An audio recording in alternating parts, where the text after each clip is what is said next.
गुरु गोरखनाथ। ओम नमः शिवाय में किस्मतनाथ।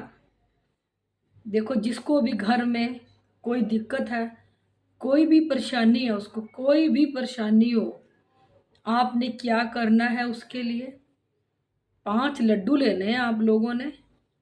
जिसके भी ऊपर दिक्कत है, अगर घर में 3-4 लोगों को दिक्कत है तो अलग अलग सबके ऊपर 5-5 लड्डू लेने हैं। एक ही लड्डू नहीं वारना, 5 लड्डू लेके एक एक पर्सन पे 5 लड्डू ले लो आप। उसके ऊपर आपने पूरी बॉडी पे आपने वारना है 41 बारी। आपने पूरी बॉडी के ऊपर वारने हैं 5 लड्डू। चाहे तो देखो खड़े होके वारा जाए तो खड़े होके वार लो, नहीं तो अगर आप लोगों को ज़्यादा आसानी लगे तो बेड पे लेटा के आप उसके ऊपर 41 बारी आपने 5 लड्डू वारने हैं। आपने ये कह के वारना है, 5 लड्डू उल्टे वारने हैं, ये बोल के जय गुरु गोरखनाथ, जय गुरु गोरखनाथ 41 बारी आपने बोलना है। और 41 बारी आपने वो ऊपर से उतारा कर लेना है 5 लड्डुओं का। जिसके ऊपर दिक्कत है उसके ऊपर अलग अलग से 5-5 लड्डू लेके आपने 41 बारी उल्टा उतारा करना है। कोई भी दिक्कत हो, कोई भी परेशानी हो उसको, तो आपने ऐसे उतारा कर लेना है। फिर आपने उतारा तो देखो आपने करना ही करना है।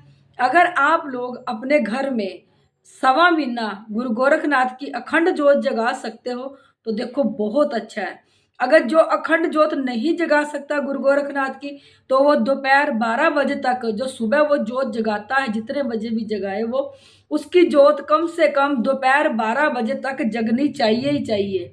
क्योंकि 12 बजे तक उसकी जोत अगर जगेगी तो देखो बहुत अच्छा है। अगर आप लोग अखंड जोत नहीं जगा सकते, जिसमें समर्थ है अखंड जोत जगाने का वो अखंड जोत जगाए। और 1.25 महीना आपने ये अखंड जोत जगानी है। और आपने 7 इतवार आपने ये उतारा करना ही करना है, 7 रविवार।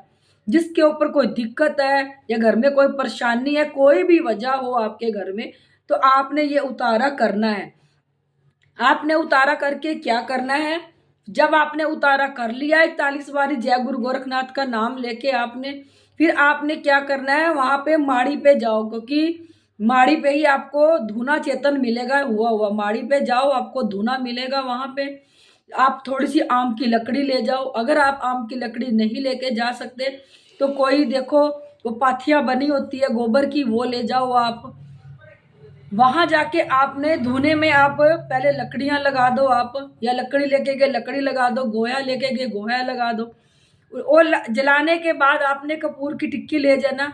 आग लगाने के बाद आपने वो 5 लड्डू है आपने उसके अंदर धुने के अंदर रख देने हैं, ये कह के कि हे गुरु गोरखनाथ जी, ये मैंने आपको 5 लड्डू का भोग दे दिया है। जो भी आपको दिक्कत है, जो भी आपको कोई परेशानी है, आपने वहां बैठ के बोलनी है। और गुरु जी को वहां वो लड्डुओं का भोग आपने धुने पे दे देना है। अपनी परेशानी दिक्कत जरूर बोलनी है, जो भी आपके ऊपर है, वहां बैठ के।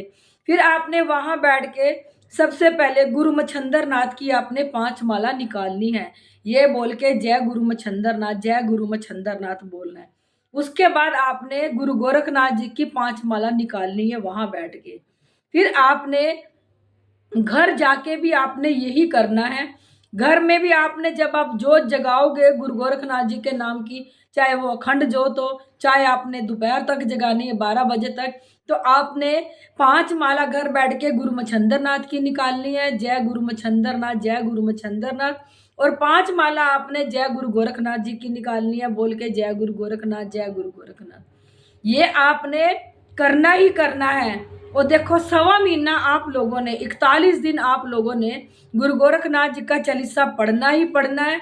और 7 इतवार आपने ये उतारा करना ही करना है 5 लड्डू का। जिसके ऊपर कोई दिक्कत परेशानी है उसके ऊपर से आपने ये उतारा कर देना है।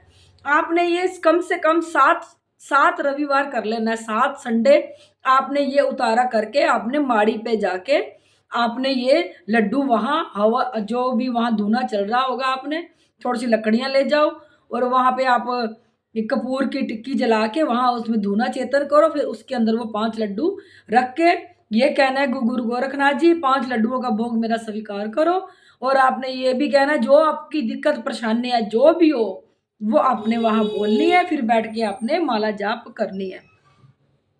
आपने देखो, जब भी आपने 1.25 महीने की सेवा लगानी है गुरु गोरखनाथ जी की, और आप लोगों ने क्या करना है, दारू मीट अंडे वालों से देखो दूर रहना है, और खुद भी दारू मीट अंडे का सेवन नहीं करना आप लोगों ने। क्योंकि आप इन चीजों से दूर रहोगे तभी आपकी जो ये आप ये कार्य करोगे तो आपका तभी लगेगा। वरना देखो, आप लोग कहोगे कि हमने 1.25 महीना कार्य भी करा और ये हमने उतारा भी करा, हमारा कुछ भी नहीं हुआ। इन चीजों का परहेज करना है, और जो भी ये खा रहा है उनसे आप लोगों ने दूर रहना है। अगर घर में आपने अखंड जोत जगाई है, या आप दोपहर तक जोत जगा रहे हो, देखो अपने घर में आपने किसी भी दारू मीट अंडे वाले को घर में प्रवेश नहीं होने देना, क्योंकि इससे हमारी सेवा खंडित हो जाती है। आपने ये 1.25 महीना आपने ऐसे जोत जगानी है, और 1.25 महीना बैठ के आपने गुरु गोरखनाथ जी का चालीसा पढ़ना ही पढ़ना है। और रोज आपने डेली 5 माला आपने गुरु मच्छंदर नाथ की और 5 माला आपने गुरु गोरखनाथ जी की निकालनी ही निकालनी है। एक तो वहां धूने पे बैठ के निकालनी है, जहां आप उतारा को लेके जाओगे आप, और एक आपने घर में बैठ के ये कार्य आपने करना ही करना है। जब आपका 1.25 महीना पूरा हो जाएगा ये कार्य करते हुए, तो आप लोगों ने क्या करना है, आपने एक छोटा सा रोट बनाना है। रोट बना के आपने 2.25 मीटर भगवा कपड़ा ले लेना है। फिर आप माड़ी पे जाओ, क्योंकि वहां पे धुना मिलेगा आपको। माड़ी पे जाके आप लोगों ने रोट का भोग लगा के आना है। जो आप 2.25 मीटर भगवा कपड़ा ले जाओगे, वहां पे आप वो कपड़े को चढ़ा के आ जाना। इससे आपकी ये 1.25 महीने की जो सेवा आपकी पूरी हो जाएगी। जो भी आपके ऊपर कष्ट होगा, जो भी आप कष्ट है, जिसके कष्ट से आप उतारा कर रहे हो, जो भी कोई दिक्कत है, आप लोगों की दूर हो जाएगी। श्रद्धा भाव से करने आपने 1.25 महीने की सेवा, और आपने ये जो उतारा करना है, 7 उतारे आपने संडे के संडे करना ही करना है। जिसको कोई दिक्कत या परेशानी है, 5 लड्डू आप लोगों ने लेने ही लेने हैं। अगर आप हर एक बंदे का कर रहे हो, तो पर बंदे के ऊपर आपने 5 लड्डू लेने हैं अलग से।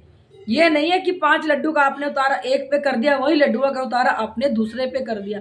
दूसरे पे नहीं करना, और उतारा आप लोगों ने उल्टा ही करना है जब भी आप करो, और पूरी बॉडी का करना है, ताकि कोई भी हिस्सा रह ना जाए उतारे में। चाहे तो वो लिटा के कर लो, चाहे वो खड़े होके कर लो, जैसे आप लोगों को ठीक लगे वैसे आपने पूरे 41 बारी वारना है। बस मैं ये आप लोगों को यही कहना चाहती थी। मैं अपनी हर वीडियो में कहती हूँ, इसमें भी कह रही हूँ, यहाँ गुरु गोरखनाथ और भोलेनाथ साक्षात प्रकट हुए थे। यहाँ पे हर सूक्ष्म से सूक्ष्म चीज को देखा जाता है, जो हमारे खून में रम जाती है, जो हमारी बॉडी में रम जाती है, जो हमारे खून में रमने के बाद हमें अनेक दिक्कतें देने लग जाती है, और चलता फिरता हमें बीमारियों का घर बना देती है। हमारी बॉडी में इतनी बीमारियां लग जाती है, क्योंकि इतनी गंदगी फैलाते हैं बॉडी के अंदर ये भूत प्रेत, कि हमारी पूरी बॉडी को ही गंदा कर देते हैं। फिर हम कोई पाठ पूजा भी कर रहे हैं ना अगर, तो हमें कोई भी पाठ पूजा नहीं लग रही, क्योंकि जब हमारी पूरी बॉडी ही मलिन हो गई है इन गंदगी से, भूत प्रेतों की, तो कोई भी पाठ पूजा हमें नहीं लगेगी। क्योंकि साथ में जिसकी बॉडी में ये भूत प्रेत हैं, वो पाठ पूजा सारी वो ही खाते हैं। वो पाठ पूजा खा खा के ताकतवर हो जाते हैं। जिसकी बॉडी में ये चीजें हैं, नेगेटिविटी चीजें हैं, ये भूत प्रेत हैं, उनको कभी भी पाठ पूजा नहीं करनी चाहिए, क्योंकि वो पाठ पूजा खा खा के वो ताकतवर और हो जाते हैं। फिर आप लोगों के ऊपर और हमला बोलने लग जाते हैं, क्योंकि उनकी पावर और ज्यादा बढ़ जाती है। फिर जब हम डॉक्टरों के पास अपना चेकअप करवाने के लिए जाते हैं, वो टेस्ट लिख जाते हैं, वो टेस्टों में भी हमारे कुछ नहीं आता, क्योंकि ये टेस्टों में कुछ आने ही नहीं देते। अगर हमें कोई बीमारी भी है, अगर हम दवाई खा रहे हैं, तो हमें कोई दवाई भी नहीं लगेगी, क्योंकि ये जो भी हमारे शरीर में, हमारे बॉडी में ये सूक्ष्म से सूक्ष्म होके बैठ जाती हैं। जो भी हम कुछ खाते हैं, हम कोई दवाई भी खाएंगे, तो वो दवाई ये चीजें खाती है, हमें नहीं लगने देती। कहते हैं ना, हमने इतनी दवाइयां खा ली पर हमें दवाई का असर ही नहीं हो रहा। असर कैसे होगा दवाइयों का? जिस बॉडी में भूत प्रेत बैठे हैं वही दवाई आपकी ग्रहण कर रहे हैं, तो आप लोगों को कहाँ से असर दिखेगा? फिर तो आपको कभी भी आप लोग ठीक हो ही नहीं पाओगे। अगर आपको कोई बीमारी भी है, फिर उसी बीमारी के साथ आप लोग चले जाओगे, और जो आपकी बॉडी के अंदर भूत प्रेत होंगे वही आप लोगों को अपने साथ ले जाएंगे। इसलिए अच्छी गद्दी से जुड़ो, अपनी नेगेटिविटीज को चेक करो, क्योंकि ये सूक्ष्म से सूक्ष्म होके इतनी सूक्ष्म होती है कि सुई के नाके से भी निकल जाती हैं। अच्छी गद्दी से जुड़ो, ये कलयुग है। कलयुग में अच्छी गद्दी से जुड़ना बहुत जरूरी है। परमात्मा ने आंखें दी है, बुद्धि दी है, दिमाग दी है, सोचो समझो फिर जाके अपना एक अच्छा गुरु बनाओ। गुरु बनाने के बाद एक अच्छी गद्दी से जुड़ो और समय समय पे अपनी जांच कराओ, क्योंकि अपनी नेगेटिविटीज को जांच करवाते रहो, क्योंकि ये भूतों का गढ़ बन चुका है। जितने भी मर रहे हैं धरती पे, कोई भी ऊपर नहीं जा रहा, क्योंकि कोई अच्छा कार्य नहीं करा इन लोगों ने कि जो ये लोग ऊपर जाएंगे। अगर आप लोगों को मेरी वीडियो अच्छी लगती है, आप लोग इस वीडियो को यूट्यूब पे देख रहे हो, तो इसे लाइक सब्सक्राइब और शेयर जरूर कर दिया करो। अगर इसी वीडियो को आप लोग फेसबुक पे देखें तो फॉलो जरूर कर दिया करो।